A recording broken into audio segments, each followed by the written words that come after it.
నమస్తే ఆంధ్రప్రభకి స్వాగతం.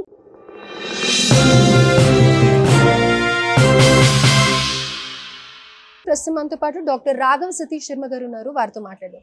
నమస్కారం గురూజీ. రైట్ అమ్మా, శుభాశీస్సులు. సో పుష్ప గురించే కానీ లేకపోతే అంతకుముందు కొన్ని సినిమాల గురించి కానీ మీరు అఖండ గురించి కానీ చాలా రివ్యూస్ చెప్పడం జరిగింది. మీరు ఒక రకంగా చెప్పాలంటే ఈ ప్రెసెంట్ సిచ్యువేషన్స్ గురించి మాట్లాడుతూ కూడా అలాగే సినిమాల గురించి కూడా మీరు రెస్పాండ్ అవుతూ ఉంటారు. సో ఇప్పుడు కుబేరా గురించి నేను అడగలేదు, మరి వేరే ఏ మాధ్యమంలో కూడా మీరు మాట్లాడినట్టుగా నేను చూడలేదు. సో కుబేరా గురించి మీరు అసలు దాని స్టోరీ కానీ ఏదైనా చూసారా, ఏమంటారు? ఒకటి ఇక్కడ చెప్పాల్సిన విషయం ఏంటంటే, బేసిక్గా కుబేర గురించి మాట్లాడాల్సినంత అవసరం లేదని నాకు అనిపించింది. ఆ సినిమా మిశ్రమ స్పందన వస్తుంది. ఇవాళ రేపు ఏ సినిమా మాత్రం ఆడుతోందమ్మా వారం 10 రోజుల కన్నా? ఏది ఆడుతోంది అసలు? ఏదైనా ఉంటుందా అసలు?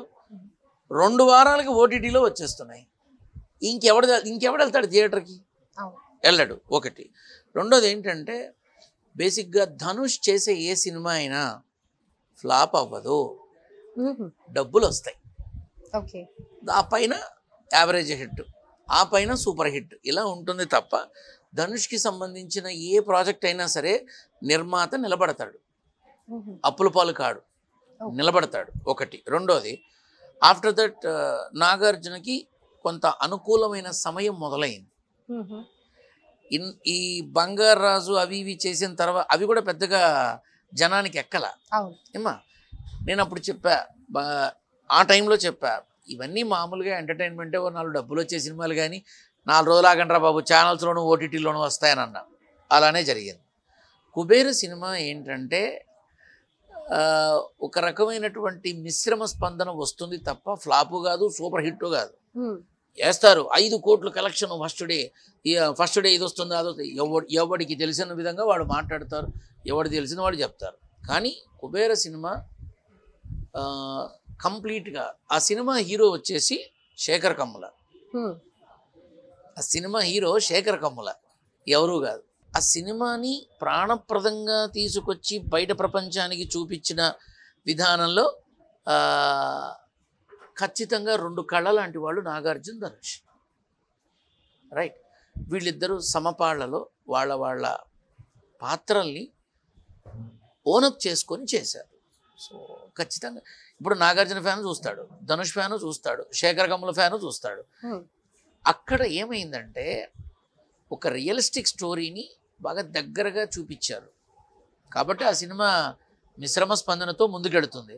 అయినా ఏం కంగారు లేదమ్మా, ఒక 1 మంత్ కూడా కాదు, ప్రైమ్లో వచ్చేస్తుంది. వచ్చేస్తుంది. ఎంత మంచిగా ఉన్నా ఉండని, ఎంత చండాలంగా ఉన్నా ఉండని, మనకి ఓటీటీలు వచ్చేసినాయి. ఈ విషయం గుర్తుపెట్టుకోవాలి. ఆ ఫస్ట్ 1 వీక్ మాల్స్లోకి వెళ్ళి చూడాలని వాళ్ళు ఆరాటపడతారు, చేస్తారు.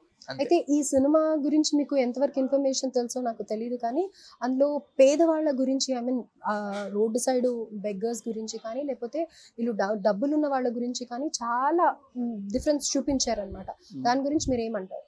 అంటే డబ్బులు ఉంటే ఎలాంటి పనులైనా చేయొచ్చు అనేది ఒక విధంగా చూపించారు.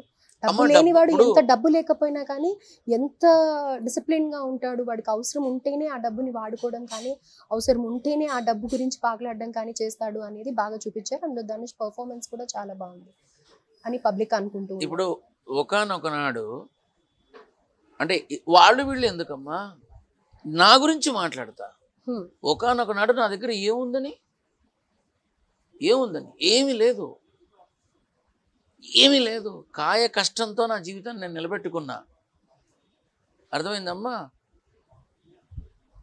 నా కష్టం వెనక ఎటువంటి స్థితిగతులు ఉన్నాయో పెళ్లికి ముందు నా తల్లికి తెలుసు, పెళ్లి తర్వాత నా భార్యకి తెలుసు. పుట్టెడన్నం పట్టెడన్నం పెట్టదమ్మా.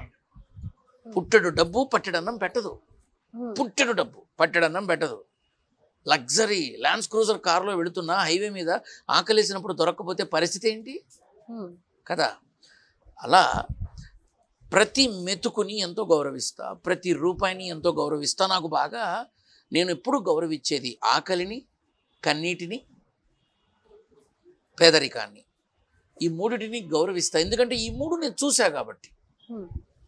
ఇప్పుడు నేను ఆ రోజులు చూసిన నాకు ఇవాళ నా దగ్గర ఎంత డబ్బున్నా అనిపించదు కదా. నాకున్న దమ్ముకి నేను అదేంటి ఏవో అంటారు కదా, యాపిల్కాయ జామకాయ ఇలాంటి ఫోన్లు వాడచ్చు. నాకు అవసరమే అనిపించాల. నా అవసరం తీరేది నాకు ఎంతవరకు ఉపయోగపడుతుందో అది చాలు నాకు అనే ఒక విధానంలో అనుకున్నా నేను. అలాగే డబ్బు ఉన్నవాడికి డబ్బు కావాలి, అది లేకపోతే వాడు బతకలేడు. డబ్బు లేక దరిద్రం చూసిన వాడికి డబ్బు వచ్చిందనుకో, వాడి ఫస్ట్ ఆలోచన ఏం చేస్తాం, ఎంతవరకు అవసరం అంతే వాడుకుందాం. ఎందుకని వాడు గతాన్ని చూశాడు. సో ప్రస్తుతంలో వాడు డబ్బుకు బానిస కాడు. డబ్బు మాత్రమే చూసిన వాడు డబ్బు లేకపోతే బతకలేడు కదా. సో ఇన్ దిస్ కేస్ ఆ సినిమా గురించి నేను పోస్టర్ చూసి సినిమా భవిష్యత్తు చెప్పే మనిషిగా పేరు పొందిన వాడిని. ఆ సినిమా చూసినప్పుడు దీనికి నాయకుడు శేఖర కమ్ముల, నాగార్జున, ధనుష్ కాదు అన్నా. ఇవాళ అదే నిజమైంది. వాళ్ళిద్దరూ the most powerful artist Nagarjuna and Dhanush. వాళ్ళిద్దరూ తెలుగు వాళ్ళగా, భారత నటులుగా ప్రపంచ స్థాయిలో పేరు పొందిన నటులు వాళ్ళు. సో ఇవాళ వాళ్ళ గురించి, వాళ్ళ నటన గురించి మనం చెప్పక్కర్లా. వాళ్ళకు కలిసి వచ్చిన అంశాలు ఏంటంటే, నాగార్జున యొక్క సెకండ్ ఇన్నింగ్స్ సూపర్గా స్టార్ట్ అయింది. ధనుష్ ఆల్రెడీ సూపర్ హిట్ ట్రాక్లో ఉన్నాడు. కథ సహజమైన విధానంలో వాస్తవికతకు దగ్గరగా ఉండే కథ, అది శేఖర్ కమ్ముల హ్యాండిల్ చేశాడు. సో అన్నీ కలిసి వచ్చిన, అందుకని మిశ్రమ స్పందన ఏంటంటే, ధనుష్ని అలా చూడడం ఇష్టం లేని వాళ్ళు ఒక రకంగా మాట్లాడతారు, నాగార్జునకి ఇంత డబ్బు పిచ్చుందా అనుకునే వాళ్ళు ఒక రకంగా మాట్లాడతారు. ఇది మిశ్రమ స్పందన, హిట్ కాదు, ఫ్లాప్ కాదు, ఇట్స్ అన్ యావరేజ్. కానీ ప్రతి ఒక్కరూ చూడాల్సిన ఒక చక్కటి చిత్రం అది, అంతవరకు నేను చెప్పగలను. రైట్. సో నాగార్జున గారి సెకండ్ ఇన్నింగ్ స్టార్ట్ చేశారని చెప్పి ఇక్కడి నుంచి ఇంకా నాగార్జున గారు వెనుతిరిగి చూసుకోవాల్సిన అవసరం లేదని అయితే రాఘవ సతీష్ శర్మ గారు ఎన్నో సినిమాస్కి రివ్యూ కానీ లేకపోతే కనుక సినిమా భవిష్యత్తు ఏంటి అనేది చెప్పిన ఆయన నోట్ నుంచే ఇప్పుడు నాగార్జున ఫ్యాన్స్కి గుడ్ న్యూస్ చెప్పారని అనుకోవచ్చు. అండ్ ధనుష్ గురించి కూడా స్టార్టింగ్లో చెప్పేశారు, ఆయన ఏ సినిమా చేసినా కానీ సూపర్ డూపర్ హిట్ అని చెప్పి. అలాగే ఈ సినిమాకి కూడా టాక్ అలానే ఉంది, ధనుష్ యాక్టింగ్ చాలా బాగుంది అని. సినిమా కూడా అంటే మిక్స్డ్ టాక్ వినిపిస్తున్నప్పటికీ ఒక 1 month అయితే బాగానే నడుస్తుంది అని చెప్తూ ఉన్నారనమాట. Right, thank you so much అండి. ఓకే అమ్మా.